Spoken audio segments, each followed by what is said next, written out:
Paul Heyman betrayed Roman Reigns and CM Punk to align with Seth freaking Rollins. This occurred earlier this year at WrestleMania 41 during a triple threat match featuring all three big names. Heyman's betrayal of Reigns and Punk, considering his history with both, was a significant storyline development that surprised the WWE fanbase. Now Heyman finds himself managing Seth Rollins along with Bron Breakker and Bronson, two of whom joined their ranks later on after WrestleMania. The Oracle to the Vision, and at SummerSlam, Rollins added some gold to the faction when he became the World Heavyweight Champion by cashing in his Money in the Bank contract on a prone and vulnerable CM Punk, who had moments earlier just dethroned the champion Gunther to become World Champion for the first time since returning to WWE years ago. Now Rollins finds himself defending the newly won world title against LA Knight, CM Punk, and Jey Uso in a fatal four-way match at the upcoming Clash in Paris event. As for Roman Reigns, Heyman denied betraying him. The former wise man to Reigns gave the reason that Reigns had abandoned him following his WWE Championship loss to the American Nightmare Cody Rhodes at WrestleMania 40 and was using him for an unwarranted favor even after he returned. During Roman's absence, Heyman faced abuse at the hands of Solo Sikoa and the New Bloodline, who had taken over as the new tribal chief. He also felt that CM Punk, despite claiming to be his best friend, was putting Heyman in a tough spot when he asked Heyman to be in his corner instead of Roman's at WrestleMania 41 in the triple threat match with Roman, Punk, and Rollins. So Heyman instead went the odd one out, which was Rollins, as he felt that the Visionary had more to offer to the business as a full-time wrestler rather than Roman and Punk, who are now part-timers. Heyman added that all he did was in fact act out of self-preservation and not betrayal. However, Heyman still tried to coerce Roman into taking over the reins of the Vision faction when Rollins was out of action due to his knee injury, or fake knee injury depending on who you talk to. Heyman also told the OTC that he can once again help Roman become a world champion and have another historic lengthy reign with the title. As expected, Roman refused and reiterated that it was Sami Zayn, the Usos, and Solo Sikoa who helped Roman keep the title above his shoulders for 1,316 days, not Heyman. Jey Uso then backed up his cousin, and the two of them went on to team up at SummerSlam to defeat the team of Breakker and Reed. But as we mentioned beforehand, Rollins and Heyman got the last laugh at the end of night one on SummerSlam. Over the last few weeks, an image of Paul Heyman has gone viral on the internet, sparking new discourse amongst those very aware of everything WWE. The one we are talking about, is if you have not guessed it by now, is him carrying Roman's sneakers around his neck after Bronson Reed stole them from the tribal chief's feet a month ago on an episode of Raw following a big beatdown. This is in stark contrast from the Heyman who used to carry Roman's World Championship titles on his shoulders when he was the wise man of the bloodline. Different characters, different times. So holding the titles to carrying the shoes, fans are wondering whether this is the start of Heyman's downfall. While it may seem like that on the surface, we have to realize that Heyman is currently involved with WWE's creative team, and he's always a couple steps ahead. So whatever the storyline or segment is, you're seeing it unfold on WWE television because it includes Heyman, and these ideas most likely come from his mind or someone not too far from it. So if you see Heyman carrying Roman's shoes, or as he calls them, the shula fala,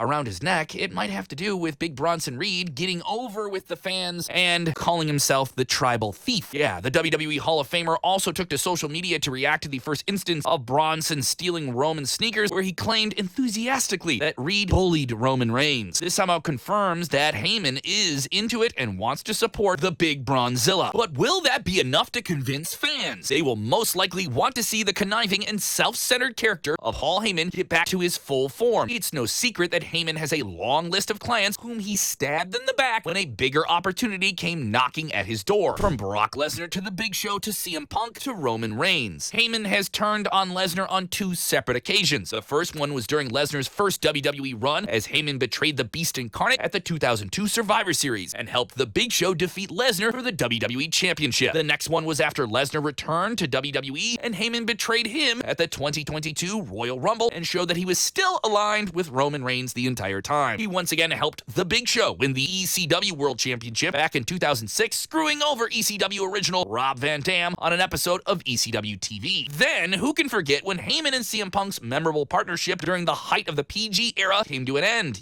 All things come to an end with Paul Heyman, and he turned on Punk at the 2013 Money in the Bank ladder match and stopped him from grabbing the briefcase. Finally, at WrestleMania 41 this year, Heyman betrayed Punk and Reigns back-to-back with double low blows. The only superstars who he didn't betray were Ryback and Curtis Axel, but that is because, unfortunately, he was not able to elevate them and have them connect with the audience on a grander scale. Can we be certain that the Oracle won't betray the Visionary in the future? It looks like like the best way for WWE to make Heyman rebound is for him to backstab Rollins somewhere down the line. So who would Heyman choose as his next client? Based on what we have seen on WWE Raw in the past few weeks, all signs point to Bron Breakker. Sure, apart from Rollins, Heyman is the most comfortable with Reed right now. And let's be honest, Breakker is undoubtedly the next big thing between the two. The two-time former Intercontinental Champion has what it takes to be the next main event player and eventually a world champion. Seth Rollins has already reached the apex of WWE some years ago, and there may not be much left for him to accomplish in WWE before he ultimately retires, maybe within a few years. However, Bron Breakker is the future, and as we've witnessed before, Heyman is the best at what he feels is him aligning with a younger prospect. Brock Lesnar became what he is today because he had Heyman's guiding hand behind him. Also, seeing how Breakker is still lacking in the kind of charisma microphone department, Heyman could be the perfect mouthpiece to kind of fill in that gap. It's also worth remembering that the seeds of tension between Rollins and Bron Breakker in the new faction have already been sown within the company. The cracks in the faction have already started to show, slowly appearing as Bron has started to show signs of impatience and a desire for individual recognition. This is what was most apparent on the July 7th episode of Monday Night Raw when Breakker grabbed the mic from Heyman's hand just when Rollins was about to reach for it. The action shocked the WWE fans and even Rollins, Reed, and Heyman, who were confused. Breakker then went on to cut a bold declarative promo where he claimed that Rollins and Heyman have envisioned him to be the future face of WWE for the next 2 decades. He then proceeded to crash out and explained how much he hates Sami Zayn. So for now, allow the always-on game Rollins to seem like a safe and secure bet as your current World Heavyweight Champion, who has the muscle of Breakker and Reed in his corner and the conniving guidance of Paul Heyman. A betrayal can come at any moment from anywhere. A proper betrayal storyline needs time to be perfectly executed and cooked up. Seth's next title defense is at Clash in Paris against 4 other opponents. On paper, it might seem like it's a little bit too early for Seth to lose the title, but it can be the opportunity for Breakker and Heyman to betray Rollins and cost him the world title earlier than expected. Then WWE can begin its programming where they slowly turn Seth into a valiant fighting babyface once more to face the monster heel in the form of Bron, with the sniveling Heyman in his corner in a series of grudge matches. As we've talked about before, Heyman can be the mouthpiece for Bron, and Seth can help elevate his game with big-time matches that leave fans wondering what he's going to do next. So what do you think? Do you think WWE can turn this all around by having Paul Heyman and Bron Breakker betray Seth Rollins? Do they even need to do that? Do you just want to see Paul Heyman get what's coming to him? Drop your thoughts in the comments below. Hit the like button and subscribe to our channel for more content just like this.